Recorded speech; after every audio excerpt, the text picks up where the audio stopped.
Cartoon series TV. Ramapur नाम के गांव में एक छोटा सा परिवार रहता था। वह काफी अच्छा परिवार था, जिसमें रमेश, रीता की बेटी जिसका नाम नेहा था। रीता, मेरी बात सुनो। इस महाकुंभ में काफी लोग जा रहे हैं, क्यों ना हम भी चले। ऐसे भी देखो ना, काफी अच्छा समय हो रहा है। ना जी ना, देखो ना टीवी पर कितनी भीड़ है। ऐसे में कहाँ जाएंगे, आप ही बताओ ना। रीता, वैसे तो तुम ठीक कह रही हो, लेकिन हर साल थोड़ी महाकुंभ आता है, इसलिए हमें जाना चाहिए। और वैसे भी हम जल्दी आ जाएंगे, क्यों ना चले। तभी वहां पर नेहा आ जाती है।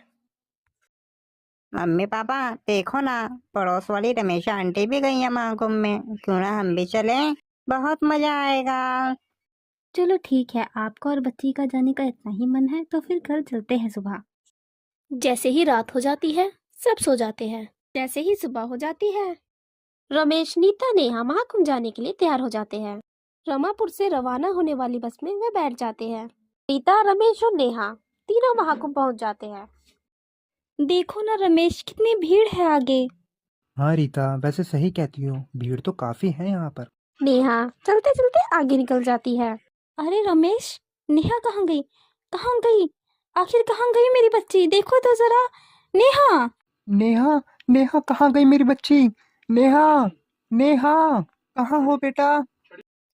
रमेश, वहाँ देखो, वहाँ वहाँ लोग चिल्ला रहे हैं, कुछ तो हुआ है वहाँ। चलो एक बार देख लेते हैं रमेश, चलो जल्दी चलो।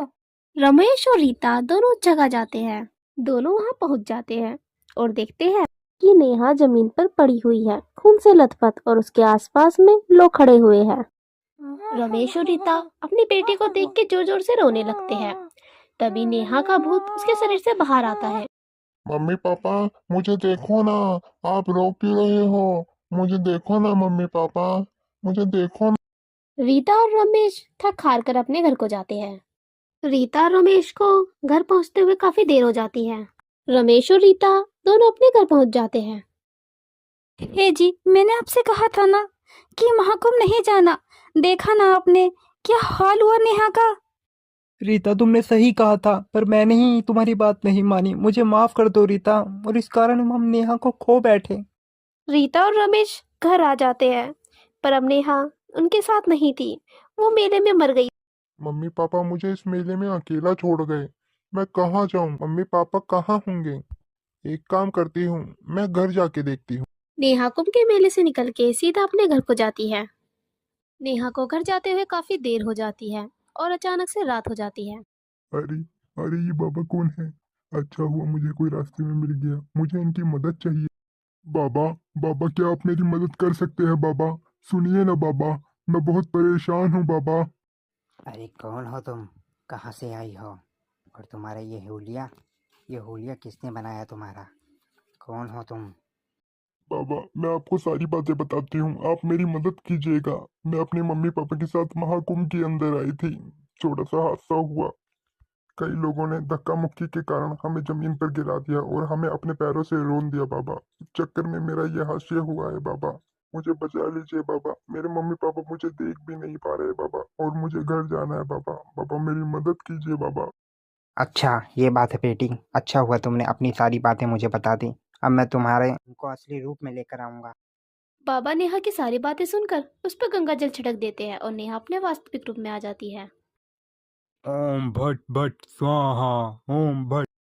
बाबा, बाबा आपने मुझे बचा लिया बाबा, आप बहुत अच्छे हो बाबा। मुझे तो ऐसा लगा जैसे कि मैं चुड़ैल के रूप में ही रहूंगी जिंदगी भर।